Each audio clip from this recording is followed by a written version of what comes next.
आप सभी को आप देख रहे हैं ताराचंद क्लासेस। आज की क्लास 2 है BGDG 172 जो कि हमारी सोशोलॉजी की बुक है। ठीक है, और ये जो बुक है वो बहुत ही बढ़िया है। ठीक है, जिन्होंने भी इस बुक को बनाया है इन्होंने बहुत अच्छा योगदान दिया है और इस बुक को ऐसा मैसेज के तौर पे बनाया गया है। जैसा मैंने इस किताब को पढ़ा, जितना भी मुझे यही लगा है कि इसमें मैसेज दिया गया है हमारी सोसाइटी के प्रति। ठीक है, और इस बुक को पढ़ने से पहले भाई जितने भी स्टूडेंट्स इस वीडियो को देख रहे हैं इस बात का ज़रूर ध्यान रखें कि वो पक्षपात बिल्कुल ना करें कि ये वुमेन है तो इसके ये काम है, बॉयज़ है तो ये काम है तो इनको ये करना ही पड़ेगा, और गर्ल्स है तो इसको ये करना पड़ेगा और ये उत्पीड़न भी झेलना पड़ेगा क्योंकि उनका जन्म गर्ल्स में हुआ है तो और उनका बॉयज़ में हुआ है। तो इस तरीक़े का कोई माइंडसेट अपने बुद्धि में ना रखें। ठीक है, ओपन माइंडेड होके इस बुक को पढ़ें। ठीक है, और वीडियोस को भी ओपन माइंडेड होके ही देखें। ठीक है, ओके, समझ आ रहा है इस बात को?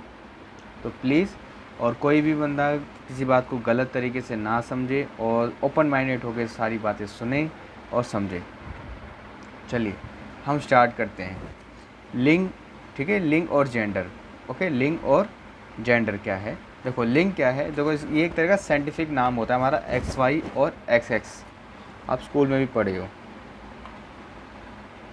जो एक तरह का क्या होता है, जीव वैज्ञानिक अंतर होता है जिससे हम ये डिसाइड करते हैं कि वो व्यक्ति लड़का है या लड़की, यानी कि मेल है या फीमेल। ठीक है, लड़कों और लड़कियों के बीच जैविक अंतर से और भी ज़्यादा हम इसके अंदर डिस्कशन करेंगे अभी। लिंग परिभाषित करता है कि किसी दिए गए समाज में एक पुरुष या महिला, लड़का या लड़की होने का क्या मतलब होता है। ठीक है, लिंग ही डिसाइड कर देता है कि एक जैसे कोई लड़का पैदा हो गया है तो उसके सोसाइटी में क्या दायित्व बनते हैं, उसका बोलचाल, उसका पहनावा, उसके काम करने का तरीका, उसकी माइंडसेट क्या होगा, ये सब लिंग जन्म से ही निर्धारित हो जाता है। और लड़की है तो उसके क्या क्या काम है, ये सारी चीज़ें निर्धारित हो जाती हैं। ठीक है, और सीखे गए पुरुषों और महिलाओं के बीच सामाजिक अंतर को भी संदर्भित करता है, यानी कि जन्म से लेकर जवानी तक जो भी उन्होंने सीखा है पुरुषों महिलाओं के बीच सामाजिक अंतर भी लिंग ही संदर्भित करता है। यानी कि पहले लोग बता देते हैं कि लड़का है तो आगे चल के ऐसा काम करेगा, लड़की है तो आगे चल के ऐसा काम करेगी। तो ये सारी चीज़ें हैं जो लिंग ही ये सारी चीज़ें भी एक्सप्लेन करता है। लेकिन हमें थोड़ा बहुत सकारात्मक भी होना बहुत ही ज़्यादा ज़रूरी है। चलिए आगे और हम पढ़ते हैं लिंग की परिभाषा। लिंग और यौन अवधारणा एक दूसरे से संबंधित है। ठीक है, लिंग और यौन जो होता है एक दूसरे से क्या है, रिलेटेड है, संबंधित है। इसलिए लिंग और लिंग भेद को यौन और यौन भेद के संदर्भ में समझना अधिक सरल होगा। यानी कि ये लिंग और यौन को आप डिफरेंट मत करो, ये दोनों एक ही हैं। ठीक है, और इसी के डिस्कशन में और आगे बोला गया है यहाँ पर आगे प्राकृतिक। और हाँ, वीडियो सब देख रहे हैं, अच्छी बात है, तो अपने नोट्स ज़रूर बनाना भाई, शॉर्ट नोट्स बनाते रहना अच्छे से, तो आपको और अच्छे से समझ आएगा। चलो, प्राकृतिक विज्ञान में विशेष प्रणाली यानी कि सिस्टम से विज्ञान स्त्री और पुरुष के जैविक लक्षणों का वैज्ञानिक अध्ययन करते हैं। ठीक है, इसको हम क्रोमोसोम्स XX और XY, ये सारी चीज़ें। ठीक है, विज्ञान स्त्री और पुरुष के जैविक लक्षणों का वैज्ञानिक अध्ययन करते हैं। इनका वैज्ञानिक और पुनर्जनन यानी रीजनरेशन कार्यों पर ही ध्यान केंद्रित करता है।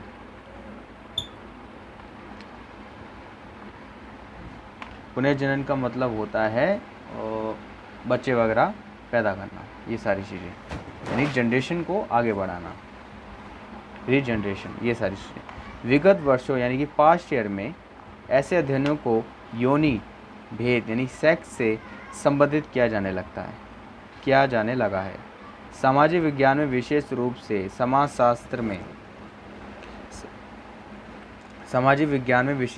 समाजशास्त्र में स्त्री पुरुषों का अध्ययन लिंग भेद के आधार पर किया जाता है, जिसका तात्पर्य है कि उन्हें सामाजिक अर्थ प्रदान किया जाता है।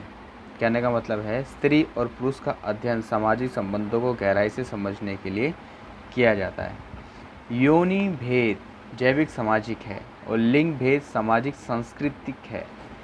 योनि भेद शीर्ष के अंतर्गत स्त्री पुरुष का नर मादा के बीच विभिन्नताओं का अध्ययन करते हैं। ठीक है। योनि भेद के अंदर क्या होता है भाई, शीर्ष के अंतर्गत स्त्री पुरुष का नर मादा के बीच विभिन्नताओं का अध्ययन करते हैं, जिसमें जैविक गुण जैसे कि पुनर्जनन कार्य पद्धति, शुक्राणु, अंडाणु जिसे हम स्पर्म वगैरह कहते हैं, गर्भधारण क्षमता, शारीरिक बल, शरीर की रचना, विभिन्नता आदि पर ध्यान दिया जाता है। ठीक है, योनि भेद के अंदर इन सब चीज़ों के बारे में हम पढ़ते हैं। लिंग भेद में स्त्री और पुरुष, ठीक है, लिंग भेद में स्त्री और पुरुष का अध्ययन पति पत्नी, माता पिता, भाई बहन, पुत्र के रूप में अर्थात सामाजिक संस्कृति दृष्टिकोण से किया जाता है। ठीक है भाई, उनकी समाज में प्रतिष्ठा यानी कि स्टेटस और भूमिका क्या है, उनके कर्तव्य अधिकार क्या हैं का अध्ययन किया जाता है। ये सारी चीज़ें हम लिंग और योनि में पढ़ते हैं, लिंग भेद में पढ़ते हैं, सॉरी, ये सारी चीज़ें हम लिंग भेद के अंदर पढ़ते हैं। लिंग भेद की अवधारणा का उद्देश्य होता है स्त्री और पुरुष के बीच सामाजिक, आर्थिक, राजनीतिक, सांस्कृतिक आदि विभिन्नताओं, समानताओं और असमानता का वर्ण व्याख्या करना। यानी कि पुरुष है तो उसके सोसाइटी में क्या काम है, आर्थिक क्या काम है, राजनीतिक सांस्कृतिक क्या दायित्व हैं, और यही सारी चीज़ें फीमेल के क्या दायित्व हैं, ये सारी चीज़ें। लिंग भेद यानी कि सेक्स शब्द का प्रयोग अन्य ओकेल ने, ठीक है, ये सबसे पहले उन्होंने किया था, इनका नाम है, इस बंदे का आप नाम काट सकते हो उधर, या अन्य जो यहाँ पे लिख दिया ना ये गलत हो। हाँ, लिंग भेद का शब्द का प्रयोग ओकेल ने 1972 में अपनी कृति यानी कि अपनी बुक में सेक्स, जेंडर एंड सोसाइटी में किया था। इनके अनुसार यौन भेद का अर्थ स्त्री पुरुष का जैविकीय विभाजन है। भाई कहीं कहीं पे थोड़ी बहुत टाइपिंग मिस्टेक है तो थोड़ा ध्यान रखना। चलो, स्त्री पुरुष का जैविकीय विभाजन है, और लिंग भेद से आपका तात्पर्य स्त्रीत्व और पुरुष तत्व के रूप में समांतर एवं सामाजिक रूप से असमान विभाजन है। समझ आया? ये इन्होंने अच्छी बात की है कि स्त्री और पुरुष के रूप में समांतर एवं सामाजिक रूप में असमानता विभाजन है। समाज में मतलब स्त्री और पुरुष इक्वल हैं, लेकिन सोसाइटी में जब काम आता है तो यहाँ पे विभाजन कर दिया जाता है, अलग अलग पहले से एरिया डिवाइड कर देते हैं। लिंग भेद की अवधारणा के अंतर्गत स्त्री और पुरुष के बीच में सामाजिक दृष्टिकोण से जो विभिन्नताएं हैं उनका अध्ययन किया जाता है। आने वाले चैप्टर्स में हर चीज़ पढ़ेंगे, और पहले चैप्टर में भी अभी आपको थोड़ा सा दिखा दिया जाएगा। आपकी अपनी बुक्स भी देखना, मैं बुक्स भी अभी बताऊँगा, ठीक है, पहले पेज पे क्या क्या लिखा। चलो, अवधारणा के अंतर्गत स्त्री और पुरुष के बीच में सामाजिक दृष्टिकोण से जो विभिन्नताएं हैं उनका अध्ययन किया जाता है। लिंग भेद का प्रयोग सांस्कृतिक आदर्शों, स्त्री और पुरुष से संबंधित धारणाओं के लिए किया जाता है, जैसा कि हम पहले बोल के आ चुके हैं। इस अवधारणा का प्रयोग स्त्री और पुरुष के बीच शारीरिक क्षमताओं के आधार पर जो सामाजिक संस्थाओं और संगठनों श्रम विभाजन होता है उनके लिए भी किया जाता है। यानी कि लिंग का जो लिंग भेद है ना, हर एरिया में इसका प्रयोग किया जाता है। जो बात इन्होंने ओकेल ने 1972 अपनी बुक्स में कही है, और यही सारी बातें हम ऊपर ये सारी चीज़ें हम पढ़ के आ चुके हैं। तो ये जस्ट एज अ रीडिंग था, तो आपको समझ आ सकता है। तो ये बता सकते हो कि लिंग भेद सेक्स शब्द का प्रयोग सबसे पहले ओकेल ने 1972 अपनी बुक में सेक्स, जेंडर एंड सोसाइटी में किया था। चलो, अब यहाँ पर हम पढ़ रहे हैं जेंडर यानी व्यक्तित्व, पर्सनैलिटी, इसकी विशेषताएं। अभी इसका मतलब होता है भाई एटीट्यूड्स, अनुभूतियाँ, फीलिंग्स, मूल्यों, व्यवहारों एवं गतिविधियों के संपूर्ण प्रभाव क्षेत्र के रूप में देखा जा सकता है। इन्हें समाज विभेदन, डिस्क्रिमिनेशन के आधार पर स्त्री पुरुष को सौंपता है। यह एक ऐसी सामाजिक अवधारणा है जो विभिन्न समाजों में और विभिन्न काल में बदलती रही है। यानी कि जेंडर की जो एक्सप्लेनेशन है, यानी कि जो अवधारणा है, जो परिभाषा है, वो समय के साथ क्या रही है, इसकी बदलती रही है। ठीक है, चलिए अब यहाँ पे बुक है, मैं बुक आपको दिखाता हूँ आपकी इग्नू की, तो उसके कुछ पेज हैं वो जो ज़रूर पढ़ने हैं। ठीक है, चलिए ये आपकी बुक है, ठीक है, इसका हमें पेज नंबर क्या पढ़ना है भाई, पेज नंबर ये रहा, इसके बारे में हमें पढ़ना है।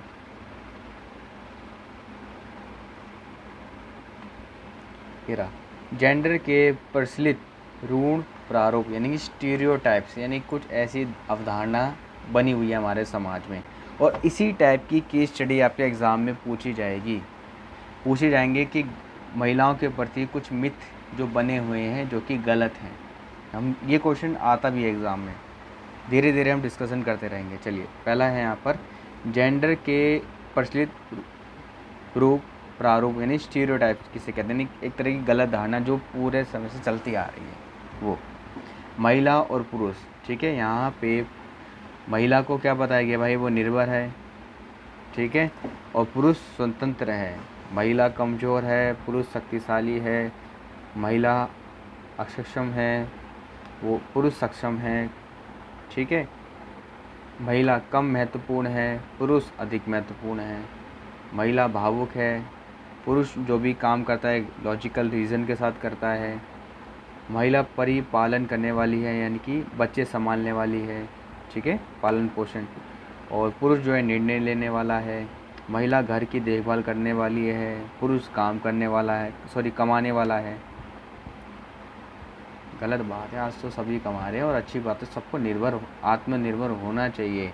ठीक है, सोशल मीडिया इतना अच्छा प्लेटफॉर्म है, आपको जो नॉलेज है अच्छी उसको आप ग्रैब करो और उसको बढ़ाओ। ठीक है, ओके, जो भी आपको काम आता है उससे अच्छे से काम करो, जिससे आपके अगर घर वाले भी आपकी वीडियोस देखते हैं तो उनको भी अच्छा लगे। ठीक है, तो आजकल कमाई के बहुत सारे संसाधन हैं, तो ऑनलाइन जा सकते हो, कमा सकते हो, ये बहुत सारे प्लेटफॉर्म्स हैं। ठीक है, बस फ़र्क इतना है कि आप अपने टैलेंट को निखारो। आपके अंदर जो कुछ आजकल गंद फैला हुआ है सोशल मीडिया पे, उसको ना करो।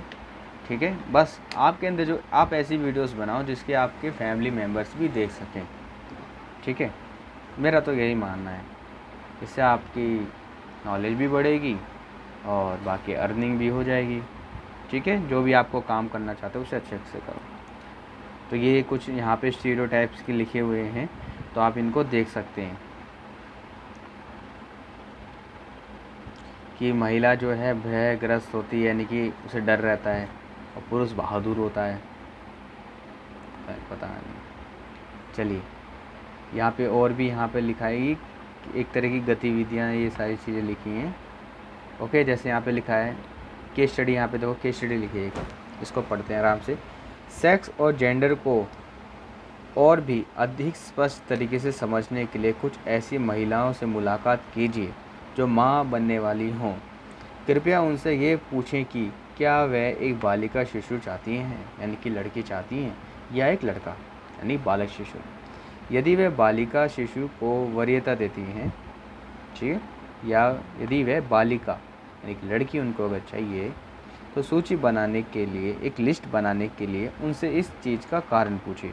अगर वह एक बालक शिशु चाहती हैं तो भी सूची बनाने के लिए उनसे कारण पूछिए। तो कुछ यहाँ पे लिस्ट बनी हुई है। ठीक है, ओके, यहाँ पे लिखा है, ये महिलाओं से क्वेश्चन किए गए थे। ठीक है, ये मैं नहीं कह रहा हूँ, याद रखना, ये बड़े बड़े जो लोगों ने इस बुक को बनाने में योगदान दिया है, ये जैसे कि यहाँ पर professor V Patel, MA programme, ये सारी चीज़ें। आप अपने आप से भी सवाल कर सकते हो ये सारी चीज़ें। चलिए, सोशोलॉजी की बुक है, सोसाइटी की सारी बातें होंगी, इसलिए सकारात्मक तौर पे सोचा करो। ठीक है, तो ज़्यादा अच्छा रहेगा।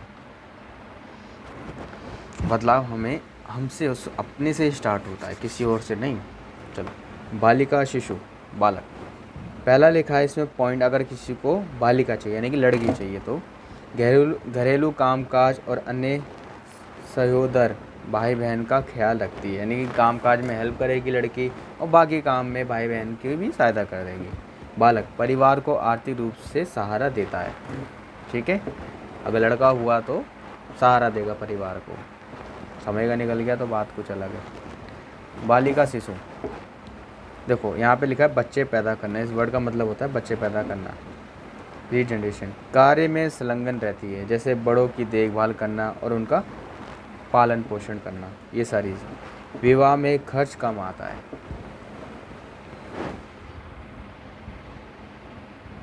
ऐसे कहाँ खर्च कम आता है, इक्वल ही खर्चा आता है भाई साहब। और ये तो गलत ही माइंड सेट है कि बच्चे पैदा करना, भाई आप अपनी एक पीढ़ी बढ़ा रहे हो, ठीक है, रिश्ता भी बन रहा है और परिवार भी बन रहा है। ये कुछ अलग माइंडसेट होती है लोगों का। चलो, ये उन्हीं माइंडसेट को लिखा गया है। चाहो तो आप ना यूट्यूब वगैरह पे भी सर्च कर सकते हो, why women want boys, why women want as a girl. तो ये सारी चीज़ आपको यही जो आंसर है मिलते जुलते मिल जाएंगे, ठीक है। अगला है यहाँ पे तीसरा पॉइंट, बालिका धन की देवी, लक्ष्मी, परिवार की रोशनी होती है। बहुत बढ़िया, ठीक है। माता समान दर्जा हमें मिलना चाहिए, सॉरी महिलाओं को मिलना चाहिए, ठीक है, ओके, क्योंकि वो माता ही हैं। चलिए आगे आगे बढ़ते हैं हम। तीसरा पॉइंट, माता पिता के अंतिम संस्कार को संपन्न करता है, ठीक है। तो ये बना रखा है कि माता पिता का अंतिम संस्कार जो है लड़के के हाथ से किया जाएगा, तो उसमें मदद करता है। अगर हम लड़का और लड़की में कोई भेद ही ना समझें, उसको भी उसी प्रकार का सम्मान दें, सब कुछ दें, तो सब सही हो सकता है। अगला है यहाँ पे फोर्थ पॉइंट, पूरा परिवार उसके घूमने फिरने पर प्रतिबंध लगा सकता है, ठीक है। 7 बजे से पहले घर आ जाना चाहिए, ठीक है।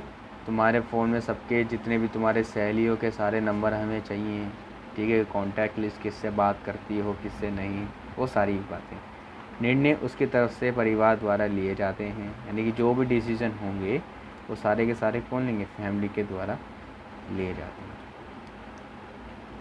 अब बॉयज़ के केस में देखते हैं, परिवार का उत्तराधिकारी होता है। एक बार जब बालक परिपक्व यानी कि मैच्योर हो जाता है तो पितृसत्तात्मक परंपराओं के तहत वह घर का मुखिया बन जाता है।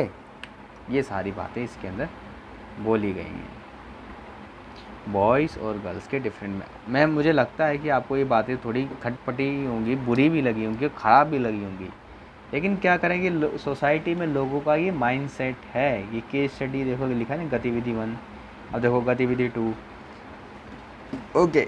सेक्स जेंडर से संबंधित गुणों का वर्णन करने वाले निम्नलिखित कथनों के जवाब हाँ या नहीं में दीजिए। ये आपके ऊपर है क्वेश्चंस। तो अपनी बुक्स जब आपको मिले नहीं मिले तो PDF देख लेना, ई ज्ञान कोश से डाउनलोड कर लेना, मैंने वीडियो बना रखी है तो देख लेना कैसे बुक डाउनलोड होती है। चलिए, यहाँ पे लिखा है महिला कोमल होती है और पुरुष सख्त होते हैं। आप अपने आंसर दे सकते हैं, यस और नो। महिला गर्भ धारण कर सकती है, पुरुष नहीं कर सकते। महिलाएं अपने बच्चों को स्तनपान कराती है, पुरुष बोतलों के जरिए दूध पिलाते हैं। बच्चे माताओं की जिम्मेदारी है, यानी कि बच्चे जन्ना, यानी ये सारे उनको पालन पोषण करना माता की जिम्मेदारी है। पुरुष निर्णय लेते हैं, पुरुष के पास दाढ़ी मूछ होती है और महिलाओं के पास नहीं। महिलाएं पुरुषों की कमाई का सिर्फ 70% ही कमा सकती हैं, यानी कि इक्वल नहीं कमा सकती। ये कह रहा है यहाँ पर, क्या बात कर रहे हैं, हम तो नहीं मानते। अच्छी शिक्षा, अच्छे पॉइंट उनको दिए जाएं, अच्छे साधन दिए जाएं, और लड़कियों के अंदर भी अंदर से क्षमता आनी चाहिए। कोई उनकी मदद नहीं करेगा। आपने महाभारत भी देखी होगी ना, भले तुम्हारी दोस्ती भगवान से क्यों ना हो, फिर भी कर्तव्य तुम्हें स्वयं करने पड़ेंगे। अर्जुन वाला सीन, ठीक है, स्वयं करने पड़ते हैं सारे काम। इसलिए महिलाओं, आप सक्षम बनो, आत्मनिर्भर बनो, मेहनत करो सकारात्मक तरीके से। कोई भी गलत वे नहीं दोनों के लिए कि भाई लड़का चाहे लड़की, किसी भी गलत तरीके से काम मत करो, वो बेकार होता है। क्योंकि शॉर्ट टर्म में भले आपका रिजल्ट बहुत अच्छा हो जाएगा, लेकिन लॉन्ग टर्म में बेकार होगा ये। इसे सकारात्मक अच्छा तरीका अपनाते चलें और आगे बढ़ें। महिलाएं जन्म देती हैं, पुरुष जन्म नहीं देते। महिला आसानी से रो लेती हैं और पुरुष आसानी से नहीं रोते। क्या बात कर रहे हो, बहुत आदमी भी रोता है, दिखाता नहीं है, बस वो रोता है अंदर ही अंदर। चलो 10वां, महिलाएं हर महीने रस वाला होती हैं, यानी पीरियड्स जो होता है, ये वो सारी चीज़ें हैं, ठीक है। महिलाओं की आवाज़ किशोरावस्था में मोटी हो जाती है। लड़कों की आवाज़ जो है, यानी कि जब हम 14 के आसपास 18 में जाते हैं, यानी यंग की एज में, तो हमारी आवाज़ भारी हो जाती है। ये सारी चीज़ें बताई गई। तो अपने आंसर यस और नो में बताने हैं ये सारी चीज़ें। और ये वाला, और ये तो हमारी असमानता भारत में पॉपुलेशन का है। हम धीरे धीरे अभी और आगे पढ़ेंगे। चलिए, तो इस तरीके से हमारी क्लास ये ख़त्म हो जाएगी। चलो यहाँ भी एक बार ज़रा पढ़ लेते हैं, इधर ये इम्पोर्टेंट है। जीव वैज्ञानिक आवश्यकतावाद और सामाजिकरण, ये जैविक प्रणाली को सामाजिक प्रणाली में बदलने की प्रक्रिया है। ठीक है, यह जैविक प्रणाली को, जीव वैज्ञानिक आवश्यकतावाद और सामाजिकरण, यह जैविक प्रणाली को सामाजिक प्रणाली में बदलने की प्रक्रिया है। जैसे विज्ञान में एक्स और वाई, एक्स एक्स नाम दिए जाते हैं, हम यहाँ पे लड़का लड़की नाम दे दिए जाते हैं समाज में। जन्म के समय एक शिशु जीव वैज्ञानिक इकाई होता है। सामाजिकरण की प्रक्रिया में बालक या बालिका होने के लिए ये जीव वैज्ञानिक इकाई के जेंडर के अभिलक्षण को ग्रहण करती है। विज्ञान के पर्पज से एक्स और एक्स वाई, और सोसाइटी के प्रति बॉयज़ एंड गर्ल्स। तो पूरे में हमने यही पढ़ा है। ठीक है, सामाजिक संरचना इसमें शामिल है। सामाजिक संस्थाएं, उदाहरण के लिए परिवार, विवाह और नातेदारी, सामाजिक व्यवहार, संस्कार और अनुष्ठान, सामाजिक प्रक्रिया जैसे समाजीकरण और आत्मसातीकरण, आधुनिकीकरण। राष्ट्रीय लेखा प्रणाली, राष्ट्रीय लेखा प्रणाली आपको पता है SNA, समष्टि अर्थशास्त्री लेखा। यहाँ पे सारा डाटा होता है कि कितने वुमेन्स आए हैं, कितने मेल्स आए हैं, ये सारी इनसे संबंधित जानकारी दी गई होती है। ठीक है, और आधुनिकीकरण का यहाँ पे मतलब बताया गया, जानकारी या विचार लेने और पूरी तरह से समझने की प्रक्रिया, समाजीकरण। ठीक है, ये सारी चीज़ें हम आगे पढ़ के आने वाली क्लासेस में पढ़ते रहेंगे। आज की क्लास में सिर्फ हमने ये वाला हिस्सा पढ़ा है। अभी हम पुरुष के बारे में भी पढ़ेंगे।